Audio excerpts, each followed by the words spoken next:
And we are live. People, if you are in the chat room, give me a shout out so I can make sure that is working. As usual, we'll spend a minute or so BSing, waiting for everybody to filter their way into the chat room. Super pumped about this. It's one of my favorite movies. Always has been. Nobody's in yet. Here we got one person. Facebook people starting to show up. Hello, hello. Unfortunately, I cannot make my voice be as disgusting as the special effects in this movie because that would be very fun if I could do that. I would have an extra special career as an audiobook narrator, you guys. All right, people starting to come in. We'll give it a little bit more. David Lamb, welcome. Brittany, hello. Richard Woodworth, hello. David, yes, this is the best friggin' movie. Outstanding performances top to bottom. Absolutely, it still absolutely holds up. That's what happens when you use practical, actual physical effects. They usually survive a lot longer. Krakens 2686, good evening, Mike. Hello. Paul Bernius, hello. This is awesome. Super fun guest on today. Incredible movie. This is going to be wonderful, wonderful times. We'll give it just a few more seconds for people to filter in. And then we are ready to rock and roll. Dennis Vader, welcome. Welcome. And I have been recently been on a podcast with this guest, and you guys are going to be delighted. This is a super pro, super funny, super smart guest. It's going to be a good time for one and all. So let's go ahead, and there's 401. We're going to kick this off. Hello, everyone. How are you? Welcome to Monster of the Week. It's been a very long week. It's been a very demanding, draining week. As a matter of fact, let me adjust this thing in my big bald head. I was dog sitting, and I lost the dog for about 30 minutes and went on this madcap Scooby-Doo adventure to try and find the dog. And it turned out that it was those meddling kids who found the dog for us. So I'm not mad at the meddling kids at all. Here we go. We are going to talk about The Thing today. But first, let me show you the book cover for our guest, Rachel True. This book is called True Heart. It is kind of a psychological examination of the tarot deck. I think it comes with its own tarot deck. We'll ask her more about that in just a second. But it is, from what I could see on Amazon, it's doing extremely well. And I was familiar with this book before it came out. So it's very nice to see when friends have things that are going good. The book I'm pimping today, I guess, to keep it as close to the movie monster as possible, would have to be Pandemic, which is book 3 of the Infected series, the Infected trilogy. And Infected 1 and 2 get into a lot of biological body horror and cellular level analysis of what could constitute a monster. In Pandemic, things jump up a notch and we get some Thing-esque monsters that are changing their shape and doing all kinds of weird, weird stuff. Before we get to our guests, ladies and gentlemen, let's take those away. Let's look at who we got coming up next week. Author, both of books and comic books, Amanda Diebert is going to be talking about Medusa from the original, the OG Clash of the Titans. Can't wait for that. Another one of my favorite movies. On September 17th, actor Lucky Yates, the voice of Krieger and Archer. Awesome, awesome dude. Very nice guy. He's pumped. He's excited to talk about Audrey 2 from Little Shop of Horrors. Can't wait for that. On September 24th, actor Bronson Pinchot, of course, who narrated my book Aliens Phalanx and is famous from the old school days of TV, but he's more famous for narrating my book. He's going to be talking about the Wicked Witch of the West. And then on October 1st, the Grammar Girl is going to be on her show, and she has not picked out a monster yet because she's not a huge monster fan, but she is one of my favorite people, so I'm going to help her pick out a monster that we can talk about, and it should be a good time. Back to Maine, allow me to introduce my guest. Rachel True is an American actress who has appeared in numerous hit and cult films, including The Craft, which I love, about a coven of young witches, the stoner classic Half Baked, which I've covered on these streams before, and Greg Araki's Nowhere, which premiered at the Sundance Film Festival. Rachel was also the lead on the TV show Half and Half, for which she was nominated for an NAACP award, a native New Yorker, and an avid bibliophile. Rachel is a lifelong tarot practitioner. She now lives with her 2 Siamese cats in Los Angeles. Visit her website, truehearttarot.com, and let's get into hello. There we are. Hello, Rachel. How are you doing today? Good. First of all, you can hear me, right? Yes, clear as a bell. So much for having me on, because those of you who don't know me, I'm a huge Scott Sigler fan. I love his books. I think I stumbled on Infected years and years ago, and it was so entertaining for all the grossness that you're talking about, but also that it was leveraged with a bit of science in there, so and I've remained a fan of his writing. So, and he was such a sport. He came on a podcast I was co-hosting called Quoting Gene Roddenberry, which was a we tape for days, 12 years a slave worth of days on a podcast. And he was such a great, as I knew he would be, great guest. So I'm delighted to be on his podcast. Thank you for coming on. Before we go any further, can you tell us a little bit about your book? I like the psychology aspects, excuse me. Give us a quick rundown. Oh, yeah. I think because, people assume because I was in the craft that it's going to be like a witchcraft, but like not at all.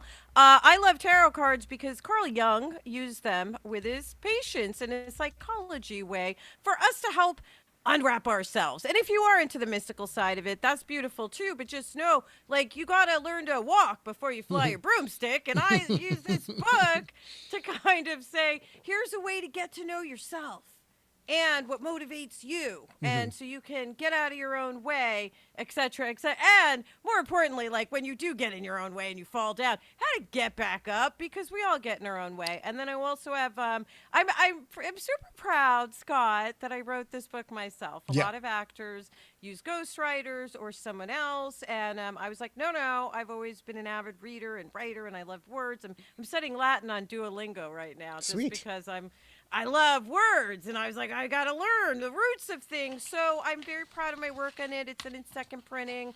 And oh my gosh, congratulations. That's great. Thank you. So yeah, people check it out. Even if you're not into like the witchy esoteric shit, you might learn. I'll try not to swear so much. I'm a New Yorker, but you might learn something about yourself, which is the whole deal. Like, learn to analyze, because every time we judge someone else, you're really kind of talking about your own triggers. Interesting. And I like figuring out myself before anyone else does. How's that? And I think it's okay to swear on this one because there is no one under the age of 13 should watch The Thing. Let's go maybe 12. It is one of the grossest horror movies of all time. It is absolutely spectacular in so many ways. Let's kick things off right out of the gate. Rachel, do you have a favorite part of this movie or favorite element of this movie? I kind of love it all, but first I gotta say I'm jealous of the Medusa talk that's coming up. I really am. That's what. Yeah. Here's a tip, producers: just do Medusa with the Lupita Nyong'o. Okay, there you go, and go. But back to this movie. I think what I love about it more than anything is obviously the thing, but it is the themes, I think, of isolation and survival. That is why I gravitated so much towards it, especially as a kid. But also as a kid, like I hate to out myself on this, but really, I was the kid sitting, like, I didn't see E.T., which came out at the same time as The Thing, right? I didn't see E.T. for a couple years, and because I knew, I'm so cynical. As a kid, even, I was sitting in the theater going, go home. I literally thought that about E.T. Now, let's look at The Thing. Yeah. An alien, completely different, right? That was the warm, fuzzy side. But I feel like the isolation and solitary confinement of it all is what really got into my head as a child. Like, because also no women too. Isn't that interesting that I would pick a movie? I'm very I know I'm very pro female hero, but I thought during that time period, most of the females, were beginning of slasher movies. Not the beginning. It's 1982, so we're going way back. Yeah. Friday the 13th and all that. And, yes, there was the final girl who made it, but there is no woman in this at all. It's toxic masculinity a little bit. But it kind of is, because think about it. The opening of this movie, before we even get to the alien, it's all these men doing their own thing. Doing their own thing. They're not actually a combined group of like, we're in this together. They're all kind of in a separate universe. And by the way, best teaser ever. I hate modern movies and their stupid teasers with like, they'll have this teaser and then it's cut to some teens reading a book. And then, it takes 20 minutes to get into the movie. This is a movie that tied in the Norwegians and the teaser with the actual movie with man's best friend. You're already going to get someone when we're talking about a dog, right? The thing you should, the one wilderness thing that we have tamed and should be able to trust, right? This dog. That's a fascinating point. That's a fascinating point. This, like you just said, the one wilderness thing that we have tamed should be able to trust, that gets turned right on its head. That's really cool. Immediately. So already, also the theme music is all the music is terrific. It just helps heighten that sense of isolation, and that we're all kind of, like I said, the fact that all these men, there's no women in this movie, and the men are kind of all separate. Like even Yes. McCready kind of sleeps separate, and everyone's separate from each other, already highlighting the isolation. And when I say isolation in survival, the alien is isolated. The actual alien. There's no real bond between any of the co-leads. Of course, Kurt Russell's way up there as the lead, but there's no bond, there's no friendship, there's no real tribalism within them. You're right, they're all their own isolated person within this isolated place. Which is different than like the Alien movies or ... where there was a sense of camaraderie between the team in the beginning. This was, I mean, everything was silent. Even the thing that they're doing together is kind of, they're not talking. So I think that's one thing that got me. I was a very, and still am, like a bit of an isolationist. Okay. I think that is just something I responded to because I'm quite comfortable by myself. But I think it also represents, when you think about the time period we're coming at, we landed on the moon, maybe, according to some people. No, we did. I know. I believe we landed on the moon. We did. But we landed on the moon that opened up all this stuff of what could be there. Mm-hmm. So our fear of that. But also I even loved, I don't belaboring this, but even starting in like Antarctica. Yeah. It's so foreign. It might as well be the moon, right? It's one of the two truly alien places. I guess there'd be three truly alien places in this world. That is Antarctica, that is the deep ocean, and that is the very few untamed wildernesses left on the planet, if there are any at all. Those are the kind of places where once you get there, the regular rules don't apply. You can't go home when ET shows up. There's no 911. Those are all areas where you're completely on your own against whatever you're facing.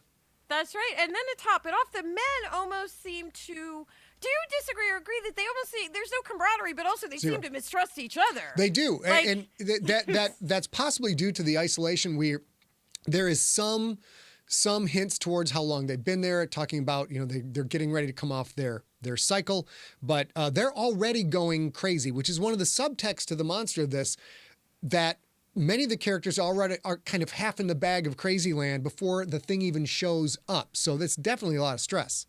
Yeah, it's almost like you got a cross between like 12 Angry Men and Food of the Gods in the very beginning, which Food of the Gods is a 70s movie with Marjoe Gortner, which nature attacks us. Yep. So in a certain way, in the beginning of that movie, when I'm watching the thing, I'm like, what is it? What is it nature that's good? What is it? So I just think also it's cinematic, right? Here's a movie. It's beautiful. It's beautiful. It's beautifully shot. It's film. And I'm not even one of those people who thinks you have to shoot on film anymore. You don't. What you have to do, though, is construct a goddamn shot, though. Mm-hmm. Why? People make these terrible movies these days that are so cinematic. And I'm like, just frame your shot better, man. Well, this is fun. It's fun to have you on as a guest. We have authors, we have all kinds of interesting people. But you are, as a veteran of being on the set, as a veteran of being someone who's part of setting the shot, as a veteran of like, we were going to do this, but that doesn't look good, so we have to figure this out on the fly. With the monster in mind, tell me about your thoughts about the cinematography of this movie and how they brought the monster in as this crazy character.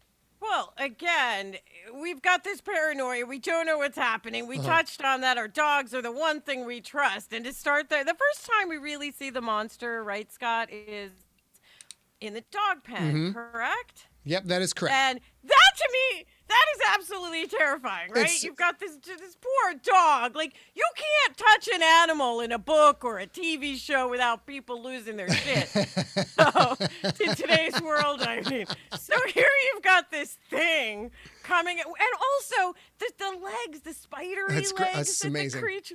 He's touched on so many fears of a person. Although my biggest fear is like surviving a plane crash and being eaten off my flotation cushion in the ocean by a shark. That's a rough one. Combining two fears into one. Mm-hmm. And what Carpenter has done is combined all our primal fear. Like spiders, I'm terrified of them. Yeah. And all of that. So to me, that was absolutely wacky. I don't understand why people weren't a little more. They were freaked out, but I was like, I just torched the whole thing down. I think this movie freaked people out big time. Let me go back to guess here.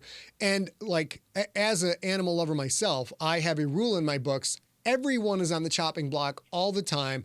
The dog's not going to die. It's an automatic rule. The dog is not going to die. And when Carpenter, there was a a run in the 80s when if you wanted to establish a bad guy in an action movie or a really evil monster, you had them kill a dog. That was a Chuck Norris movies. That was this movie. They're all He does not save the cat, which is a trope in films where you say, like in the beginning of Aliens, Ripley saves the cat. Yep. So that's literally a trope in films now, that if you do something nice in the beginning of a film, it is called you're saving the cat. Yep. It's a mechanism to show I'm a good guy. Right, Yes. and it's like Scott's saying, you're a bad guy if you kill an animal. Let's talk a little bit about the movie. This had a budget of $15 million in 1982, which is $41.5 million today. The box office was $19.6 million in 1982 dollars. Today there'd be 54.3. So a reasonable success, not a smash success for the cult life it has had, but the cult life is that has to be due to the cast. And tell you a little bit about the special effects director, Rob Bottin. Poured himself into the ever-loving and morphing monster to the point of sacrificing his own health. The 23-year-old got to do this. He committed himself completely, working every single day for 56 weeks, every day for over a year. During that time, he lived on the Universal lot, sleeping at one of the sets or locker rooms. Once the film reached completion, he checked himself into the hospital for exhaustion, double pneumonia, and a bleeding ulcer. The result of his dedication and efforts live on through the success of The Thing. He is an American special effects creator known for his collaborations with John Carpenter, Paul Verhoeven, and David Fincher. He worked with Carpenter on both The Fog and The Thing, with Verhoeven on RoboCop, which is, I got to get somebody I want to talk about RoboCop. A classic. Total Recall and Basic Instinct, and with Fincher on Seven and Fight Club. 23 years old to create this monster masterpiece. I mean, you've been on set. Were there times in your set or times where you are on set, you're like, yep, nobody's going to sleep. We got to keep rolling because we have this window of opportunity. Is that a normal thing? No, we have turnaround. Actors are lazy creatures. We need sleep. No. I mean, yes, there's been indie movies where you know the person and the director, and you're like, we're all in this together, but we have a union to protect us from just such things that you're talking about. But that said, it would be less on the actors, but the crew will sometimes do that. That is obviously, though, I think that's the kind of passion, though, someone like Carpenter, right? Who, I know a lot of people wouldn't consider one of our great directors, but that man yes. is a great director. Hands down, yeah. Hands down to be because the reason I harp so much on the mood that he set, the tone that was set in the beginning of this, and the choices that were made, is that that's not a small thing. It's easy to just go, I'm going to make a monster movie, but to make one where the characters resonate, even these characters who barely speak and aren't saying much, right? We don't really know their background or who they are or what, right? But we are connected with them. And let's jump to I watched it, but not last night. I did rewatch, but it wasn't last night. So was it Wilford Brimley's character, who I'm probably 20 years older than we was in that goddamn movie, but his character,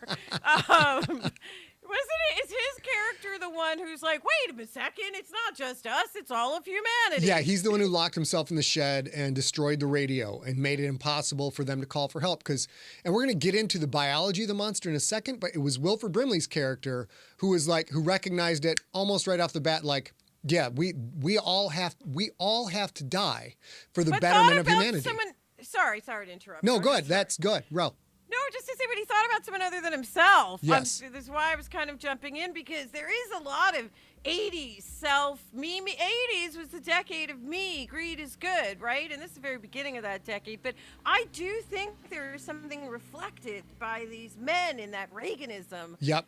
Time period, of if each man to himself, and the I, was very celebrated in a way it isn't now. And we were also still in the height of the Cold War, and of course, the Russians. There's the threat of that. There's the threat of all these communist nations doing things like, where does this monster come from? Who's doing the experiment? What is actually happening?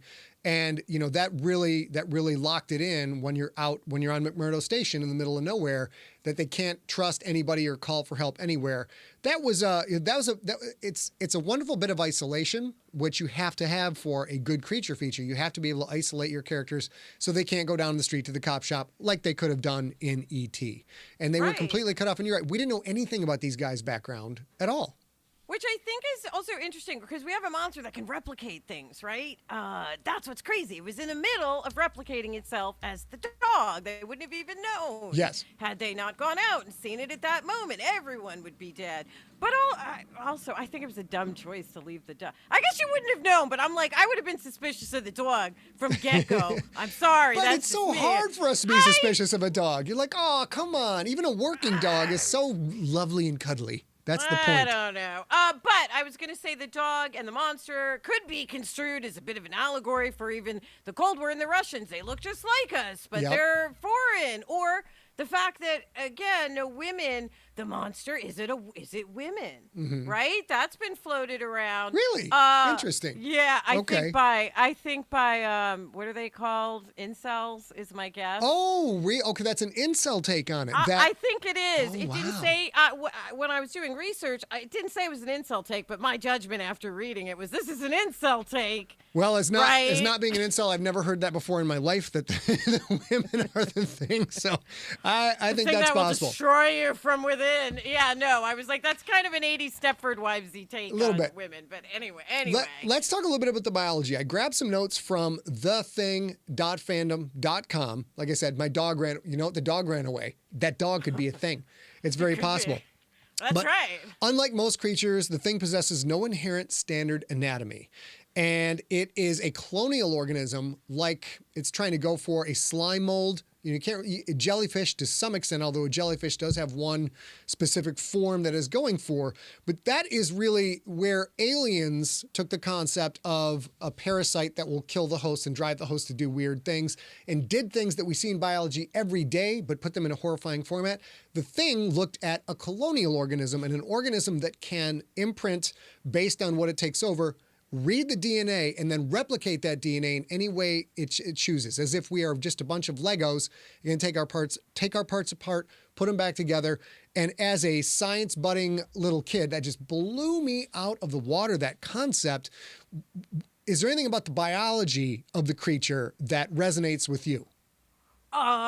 Yeah. I mean, also on the level of taking a concept like, let's say in a garden, right? This summer, there's a tomato worm that is it'll have these white spikes on it. You'll see it Oh on my your God. plant. It'll have big white spikes on it. And then you read about it and you realize those are wasp eggs. So a wasp has laid its eggs on the back of the tomato worm and is cannibalized. The eggs are parasitically eating the tomato worm, who would destroy your plants, but he's already a zombie basically, and he doesn't even know it. So I was already kind of fascinated about those sort of things as a kid, right? But as an adult, I became more fascinated because we all have a parasitical. The movie Parasite described it great as far as humans, but we all have a parasitic nature. We're examining our own parasitic nature on the Earth right now.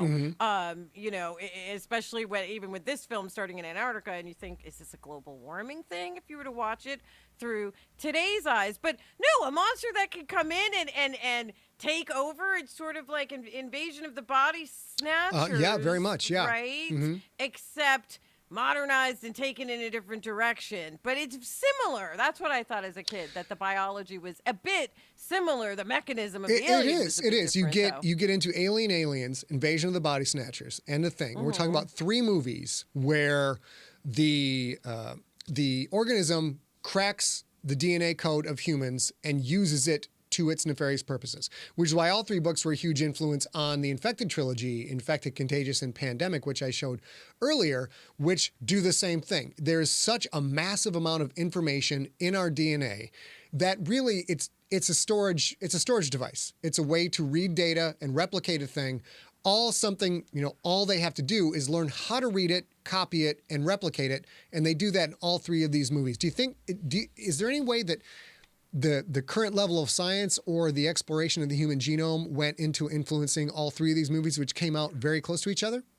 I would imagine. I mean, this was the very beginning of test tube babies, right? Which are now Yeah. the norm de rigueur, but like that was all the beginning, and we just cloned a sheep and we're going to hell.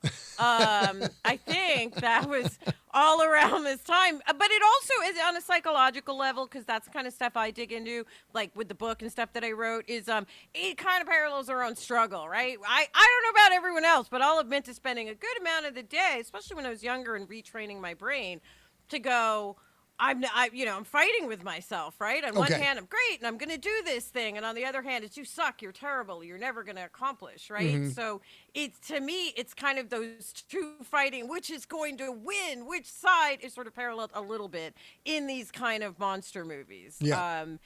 That's just me, though, and what I see in it. But as far as the exact biology, it's scary as F to think we could be taken over. We ourselves could yeah. be taken over. It also harkens a little to the changeling myths, of fairy tales, but much more insidiously, right? That it could be you, but not you. And your perspective is it is an exploration of kind of the monster within, of not knowing ourselves. At the same time, going back to that Cold War thing, which, people I'd say under 25, you can tell them about it, but I don't know that they could really know what the feeling is like, that general population-wide paranoia of who do you trust. We don't know if it is a living, vibrant, red-blooded American male organism or it is part of a colony, a colonial organism, which is a much closer Western explanation for communism. You're not important. The overall state is what is important. And they really dove into that with the thing like, we don't know who we can trust in this place. Were there any scenes you thought with the monsters that also really exemplified the Cold War or the general fears and paranoia at that time? I mean, first of all, sidebar, do I think kids today can relate not to what we as Gen Xers went through, but they don't know if they can trust their classmate not to come in and shoot them good up. point. Okay. Yeah. You know what I'm saying? They may not be hiding under their desks because of a bomb, like we, are the last vestiges of, but they have their own. That's my thing on that. But I think I think the scene that always grabs me still, and again, it's not even one of the gorier ones, except at the end, is when they're all sitting and lined up and tied. I'm jumping a little bit, right? But when they're all tied to all those chairs. Oh, my God. That scene, right? I can't forget it because the monster comes in at the end of that scene, but in the beginning is so tense. They're all the mistrust and then the blood and who's got it. That's when they're testing the sample of the blood. They reached a theory that it's not just... that every part of it will respond the same. The blood is as much of the organism as the thing itself, right? The blood is the thing. I will say that possibly tied with or second only to the Kane scene in Alien, when that thing comes out of his chest. That is one of the most riveting personal body horror and terrifying scenes in the history of movies. Because of the two guys that are tied to that chair along with the monster, and just anybody gets a chance to go rewatch this movie, watch the acting of the two guys tied to the chair who are just trying to get away from this thing that is turning into a monster before their eyes, and the flamethrower won't work. It's absolutely, it's what horror movies were made for, is that right there. The acting is phenomenal in this, and me, like, who knows, as actors, I can honestly say maybe it's because they didn't have any women to distract them, because men, unless we're wearing a goddamn burqa. But that scene played beautifully, and also I had it wrong. I think the first time I watched it, I had the wrong person. I thought, oh, it's him, and it wasn't him. It was him, right? And then also the effects on that, which are...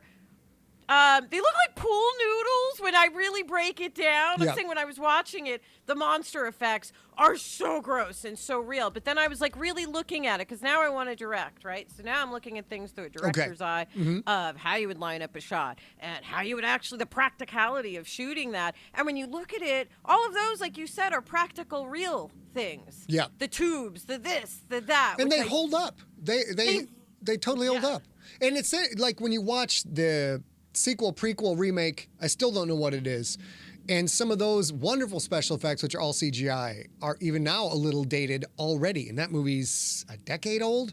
And then you go back and watch this, and some of the special effects in John Carpenter's The Thing are not the best ever, but they all still look and feel real. They hit you on a visceral level, which is why I think, again, when we look at filmmaking today, I'm surprised there hasn't been a monumental rush of people making art films, right? I see a lot of films being made, but I'm like, where's the art in it, right? Because you can take some tubing, some fish, thing that you'd use in your fish tank and use that and paint it up and make it gore, and that's going to sustain over bad CGI, That's the truth. And I don't think that the remake had bad CGI, but are you talking about the one with Mary Elizabeth with a female protagonist. Was that 10 years ago? It's a while ago now. It might have been up to 10. I should have looked that up, but it might have been up 10 years ago. But this show, we talk about one monster from one version of one movie. All right. So we can't talk about it. Yes. So all right. We're staying out of that one. But my whole point was going to be, I do think that this one somehow, that one had its merits, but this one was more suspenseful. To me, this movie hit me on they kept hitting me on a visceral level of, do you trust yourself? You don't even know if you have it. When the ripped up T-shirt, something as simple as that, so simple, showing, right? When they find a ripped up T-shirt and it has a name on it, so you know the thing has gotten it, but you don't know. Wasn't the underwear too like somebody's name on the underwear? Yeah, exactly. Awesome. So things like that's great storytelling, because I think the key to any great monster movie, like even with Medusa, who I'm not going to talk about, because we're going to talk about next week, but that was a person who had a story before she was cursed and became ... It's storytelling that will always grab people. Where I just asked chat room if they have any questions for you. We are at the 30-minute mark, so we'll hang out for a couple more minutes, see if anybody has any direct questions from you. Art with MRB pointed out From Beyond and also American Werewolf in London were other movies of the era with practical effects that hold up pretty well. And every time I go back and rewatch the thing, I'm stunned by okay, part of my brain is looking at that is clearly fake. I mean, it's not even like a realistic looking effect, but it doesn't matter. And I think it's the way John Carpenter threaded in the reaction shots of the rest of the cast. There's so many reaction shots, and it's just the look on everybody's faces that grabs you as a human being and takes you away from that looks fake to that's real. There's a part of your brain that is watching your fellow humans react to this monster, and it's real. How much of that is John Carpenter, and how much of that is just getting the right people in the cast to do that job?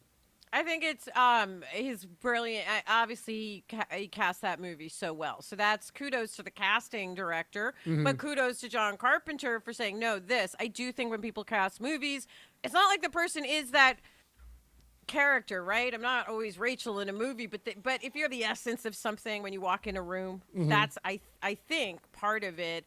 But it's also trusting that... I wonder how many takes they got.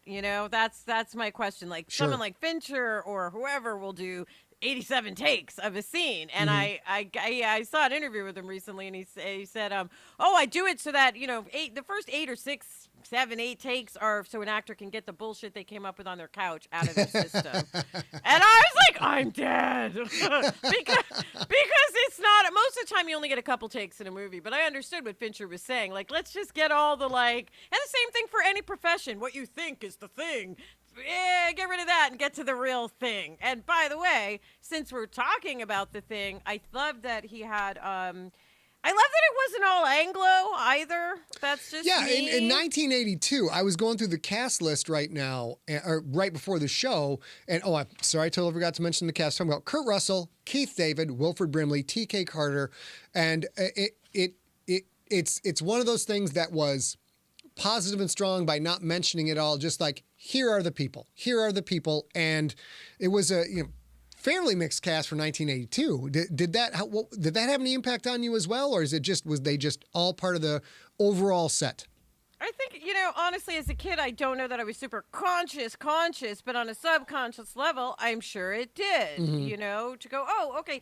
And my dad's white, so it wasn't even like my male figure was black man, but it was comforting, I think, for me to see the reflection of myself on some level. And those are two great actors. TK is great, And Keith David's performance in the thing, Keith David and Kurt Russell together, that whole thing was it was spectacular. It was just amazing to watch them play off each other. As, when I was that age, I was playing football, I was wrestling, and it was all like just testosterone all the time, just nonstop. And you watch those two dudes giving different slices of that, that American manliness of the era. It was riveting. It was amazing. And all that stuff still holds up to this day. That's because I do think it's a bit of I started off this by saying it's a bit of toxic masculinity. It's toxic masculinity that keeps them divided in the very beginning, because at a certain point they could have all said, let's stay together.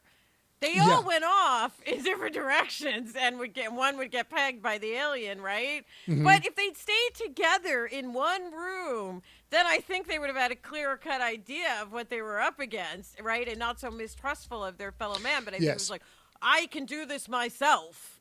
Me, I. Two more questions for you. One is about acting chops. We'll finish with that. But the first one is, I'm sorry, let me go back and see who asked that question. I'll think of it in a second. Somebody in the chat room asked, Howard Denatali asked, it's such a tight script. And like we talked about, we don't know where these guys came from. They don't waste any pages establishing backstory. It's all expressed through their communication and their reactions to things. How much of this, the horror of this movie, do you think, as a professional, goes into that script and putting it in a place where they didn't have to have all that other backstory or window dressing? It's like, here are the guys, they're in trouble, go to town. I think everything, but it has a lot to do, again, with casting, like we said. The actors have this gravitas, right? I mean, they just do, because people often ask me, like on Instagram, like, hey, your Instagram story was so good. How do you do it? And I'm like, I have a million years of being an actor. That's why. Nothing I could teach you in 2 minutes, right? But the other thing is, if you look at their reactions, it's just a look in an eye, right? It's a small. Most people, when they try to act, they're like, oh no, a monster is coming. And I would say that's the difference between... No, but really, your cousins send you their films, and you're like, oh, it's not real. Like, people rarely say, the killer is here to kill me. That just doesn't happen, So the script, the tautness of it, the tightness, super and helpful. The tension ratcheting up, and then also even the blizzard, the whiteout with the line, right? The rope line that's cut. Even that, you're hearkening into, well, what if I was stuck on a mountain, and what if I was all these things, and if I was on Mount Everest, I would die. That's what I've learned. And that's a concentric constricting isolation. They can't even get to the outbuildings without fear of getting lost and freezing to death. It just continually pushes it closer and closer and tighter. So the last question I have for you is, and you elaborate on this as much as you want. My favorite scene is those three gentlemen on the bench, two of which are not infected, one of which is stretching out. You mentioned being able, the first 6 or 8 takes are just a fake of your Fincher, just to forget what you're talking about. If that was you on that bench and you were not the monster, how many takes do you think that you would request just to be able to sell what those actors sold on that bench? Honestly, though, it's hard to answer that the way it's being phrased, because it depends on the budget of the film. Okay. The luxury, something I say to people these days is, I don't have the luxury of freaking out like that about whatever, because I got to get to business. So it's a little bit of that. In acting, like if you were doing an indie film where you get three takes, right, which is kind of low, you get 3 takes, you're goddamn sure going to milk those 3 takes and get to hopefully where you need to be, is what I'm saying. If you have the luxury, if you're with a Fincher and you're going to be doing 50 takes, you're going to probably play around a little bit more, but you're going to be more serious knowing I have 2 takes. That's it. Okay. Does that make sense? Like, it does. If somebody said you have to write something and submit it, and it's going to be, we're going to print it in the New York Times, but you have an hour to write these 500 words. Your serious level is going to be pretty tight. The parallel to us, what we do with our books, with me and A Real Girl doing our books, would be, if I'm doing something for Random House or Del Rey, I've got, one editor at least, got a team of people going through everything, throwing back ideas, kicking stuff out. If it's just us and it's something we got to put on a short notice, that is so much more pressure and stress, because we got 2 shots to get this thing right. We got to spend more time with it. Whereas if you have a team supporting you, or a bigger budget in your world, you get to experiment. You get to throw things out there and try different things and see if they land or not. Yeah. That's right. If you're doing 50 takes, then you can play around with different things, right? But if you only have 2 takes, let's say I'm on that bench, I know I'm going to pick 2 strong choices and action, and we're going to go for it. That's just, Lovely. I mean, that's not necessarily the answer you wanted, I know, for that. No, I have no leading thing with that. I'm just kind of, it's always fascinating to talk to professionals in their field and get that perspective you don't know. Because I never once in my head thought it depends on what the budget is. Like that is it does, fantastic. though, because if you know also, is it a medium shot? Like, meaning, is it the master, which is the master shot, the whole room? Is it a medium shot with me and the two other actors around it? Is it my close-up? Mm-hmm. My close-up is just this, 30 feet high on a screen. Okay. When movies came out in theaters. So I'm very aware that my close-up is probably what you're going to cut to be honest, like in the terms of the storytelling. So most actors, when it's our close-up, that's when we get in our own way because we're like, oh my God, the camera's on me. So you have to get out of your own way and do it. I have a feeling, though, that team probably worked real well together. They were all pros. Like Each and every one of those actors was a working actor or a known actor. All of them. TK was in Big Thing. Wilford, all of them. So I would imagine he ran that. I would love to read the backstory of shooting that movie because I don't know where they shot it. I don't know anything about the shooting. And again, when you shoot a movie, people often ask this, are you scared when you shoot a movie? No, because there's no magic at all. You're playing with the head and the spider legs, and it's not, you do feel that hopefully if you're a good actor, when action is rolling, you start to, you're feeling the emotions, because acting is not just replicating, pretending. It is being, feeling, experiencing those emotions in that moment for real. Mm-hmm. Hopefully that we'll read is the realest thing. Rachel, thank you for being on the show. Again, Rachel's latest book is True Heart, Intuitive Tarot, and at Rachel True on Twitter. I believe it's at True Rachel on Instagram. Yeah. I'm at True Rachel True on Instagram. Okay. And you know what, kids? I tried to get on TikTok, and I was thinking, I don't know. I was like, I can't. So that's me I'm right now. having a terrible time with TikTok. I feel like my parents right now. It's pissing me off, man. I hate it when I feel like my parents. Oh, and lastly, stop lumping us Gen Xers in with boomers. Yeah, it's not the same thing. Trust us, it is not the same thing. Thank you very much for being on the show. People had a great time. Those of you who got in late, we got a couple people in the chat room saying that they love your acting. You can go back. This will be finished. You can go back and watch the thing from the beginning. It's awesome from top to bottom. Rachel, thank you so much for being on the show. You are awesome. Thank you so much for having me on. I've been such a big fan of you and your partner, A, who I said should be voicing every oh my God, such a voice. Audible book there is. She has such a gorgeous voice. Yep. So, I'm a huge fan of Scott. So fun to be on his podcast. Thank you for being on, and we appreciate you. All right. Bye. Go back to Maine, and I am ending that Zoom call, but I'll follow up with her after to tell her she was fantastic. I love this movie. I love this movie. I can't even count the number of times I've watched the movie, but it is John Carpenter at his heyday. It is Kurt Russell at his absolute heyday. It is possibly the best Keith David, and there are many Keith Davids that are just great. So it is spectacular from top to bottom. Thank you all for joining us. This was very, very fun. Let's go over again who's coming up on the show. Next week, we've got author and comic book creator Amanda Diebert. She's going to talk about Medusa from the Clash of Titans. I'm excited about that because that monster has always, from the time I've been like 8 and started reading the Greek myths, Medusa was one of the original bad motherfuckers in the world of myths, and the movies have never disappointed. That was spectacular. On the 17th, September 17th, we're so fortunate to have Lucky Yates on. That's one of those shows I'll need to say 2 words. He's just spectacular at what he does and fantastic.